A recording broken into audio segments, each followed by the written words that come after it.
السلام علیکم۔ آج ہم قرآن پاک کی ایک آیت سورت البقرہ کی آیت نمبر 9 اس پر کچھ بات کریں گے۔ وعلیکم السلام۔ جی، آیت ہے یخادعون اللہ والذین آمنوا وما یخدعون الا انفسهم وما یشعرون۔ بالکل، اور ہمارے پاس ایک تفسیر کا اقتباس بھی ہے جو خاص طور پر منافقوں کے دھوکے پر بات کرتا ہے۔ جی ہاں، تو آج ہماری کوشش ہوگی کہ اس آیت میں جو دھوکہ دہی کا ذکر ہے اس کو سمجھیں، اس کے پیچھے کیا مطلب ہے اور تفسیر کی روشنی میں اس کے نتائج کیا ہیں۔ انشاءاللہ۔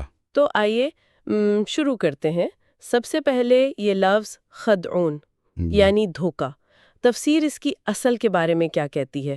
جی دیکھیں، خدون کا جو بنیادی مطلب ہے نا، جی، وہ ہے کسی ناپسندیدہ چیز کو چھپانا۔ چھپانا۔ ہاں، چھپانا اور اس کا الٹ ظاہر کرنا۔ تفسیر میں اس کی ایک مثال دی گئی ہے گوا کی۔ اچھا، وہ گو والی مثال۔ جی، کہ وہ اپنے بل میں چھپ کر شکاری کو یہ تاثر دیتی ہے کہ جیسے باہر نکل رہی ہے، لیکن اصل میں وہ اندر ہی یعنی چھپی رہتی ہے، بل سے ملتی ہے، یعنی کفر چھپانا اور ایمان ظاہر کرنا۔ یہ تو بہت دلچسپ نقطہ ہے۔ اچھا، آیت کہتی ہے یخادعون اللہ، وہ اللہ کو دھوکہ دینے کی کوشش کرتے ہیں، مگر یہ کیسے ممکن ہے؟ میرا مطلب ہے اللہ تو سب جانتا ہے۔ جی بالکل صحیح سوال ہے۔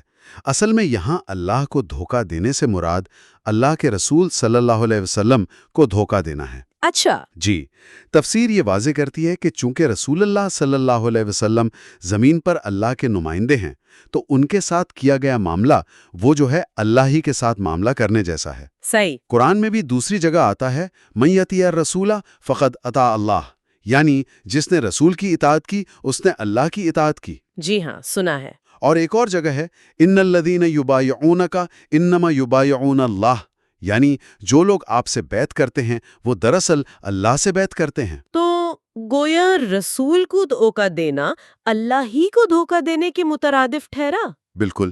اچھا، ایک اور چیز بھی قابل غور ہے، وہ ہے فعل یخادعون کا استعمال۔ جی، یہ جو صیغہ ہے باب مفعلہ کا، یہ اکثر دو طرفہ عمل یعنی مشارکت کے لیے آتا ہے۔ ہاں، جیسے مقابلہ، مباحثہ۔ بالکل۔ تو یہاں تفسیر دو ممکنہ وضاحتیں دیتی ہے۔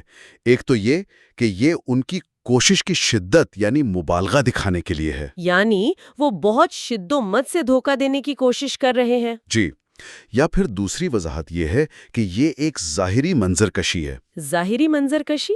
ہاں، یعنی بظاہر ایسا لگتا ہے کہ دھوکہ دہی دو طرفہ ہے، منافق اپنا کفر چھپا کر ایمان ظاہر کر رہے ہیں، ٹھیک۔ اور دوسری طرف اللہ تعالیٰ اور مومنین ان کے ظاہری دعوے کی بنیاد پر ان سے دنیاوی معاملات کر رہے ہیں، حالانکہ اللہ ان کی حقیقت جانتا ہے۔ اچھا، تو یہ ایک پیچیدہ سی صورتحال بنتی ہے ظاہراً، اصل میں تو اللہ کو دھوکہ نہیں دیا جا سکتا۔ صحیح۔ تو کوشش شدید ہے مگر بیکار، کیونکہ آیت کا اگلا حصہ یہی کہتا ہے وما یخدعون الا انفسہم، وہ حقیقت میں اپنے آپ ہی کو دھوکہ دے رہے ہیں۔ بالکل، اور اس کی وجہ بھی بالکل صاف ہے، اللہ سے تو کچھ چھپا ہوا نہیں ہے، نہیں۔ وہ تو دلوں کے بھید بھی جانتا ہے، اور وہ اپنے نبی صلی اللہ علیہ وسلم کو اور مومنین کو وقتاً فوقتاً ان منافقین کی حقیقت سے آگاہ بھی کرتا رہتا ہے۔ تو پھر ان کا دھوکہ؟ ان کا دھوکہ وہ جو ہے انہی پر پلٹ جاتا ہے، نقصان سارا انہی کا ہوتا ہے۔ وہ سمجھتے ہیں کہ ہم نے دوسروں کو بیوقوف بنا دیا، ہم محفوظ ہو گئے، مگر اصل میں گھاٹے میں وہی رہتے ہیں۔ یہ تو ایسی بات ہوئی کہ جیسے کوئی خود کو بہت چالاک سمجھ رہا ہو مگر اس کی چالاکی اسی کے گلے پڑ جائے۔ بہت خوب مثال ہے۔ جی، اور آیت کا جو اختتام ہے وما یشعرون، اور وہ شعور نہیں رکھتے۔ ہاں، شعور نہیں رکھتے، اس کا کیا مطلب ہے یہاں؟ انہیں احساس نہیں ہوتا؟ جی، شعور کا جو لفظی تعلق ہے نا، وہ حواس سے ہے، یعنی حواس خمسہ سے کسی چیز کو جاننا، محسوس کرنا۔ محسوس کرنا، اچھا۔ تو تفصیل کے مطابق یہ منافق اپنی غفلت میں، اپنی خود فریبی میں اتنے ڈوبے ہوئے ہیں کہ وہ یہ محسوس ہی نہیں کر پاتے کہ ان کے دھوکے کا انجام، اس کا وبال خود انہی پر آ رہا ہے۔ یعنی انہیں پتہ ہی نہیں چلتا کہ وہ اپنا نقصان کر رہے ہیں۔ بالکل، یہ ایسے ہی ہے جیسے کسی شخص کے حواس بہت کمزور ہوں اور وہ سامنے کی بالکل واضح چیز کو بھی محسوس نہ کر پائے، وہ اپنے عمل کے اصلی نتیجے سے بالکل بے خبر ہیں۔ تو اس ساری بات کا خلاصہ یہ نکلا کہ منافقت دوسروں کو دھوکہ دینے کی کوشش یہ اصل میں خود کو ہی دھوکہ دینا ہے جی اور اپنا ہی نقصان کرنا ہے، بالکل چاہے انسان سمجھے یا نہ سمجھے۔ بالکل، ان کا فریب انہی کے خلاف جاتا ہے، تو یہ تو ایک بہت اہم سبق ہے۔ یقیناً۔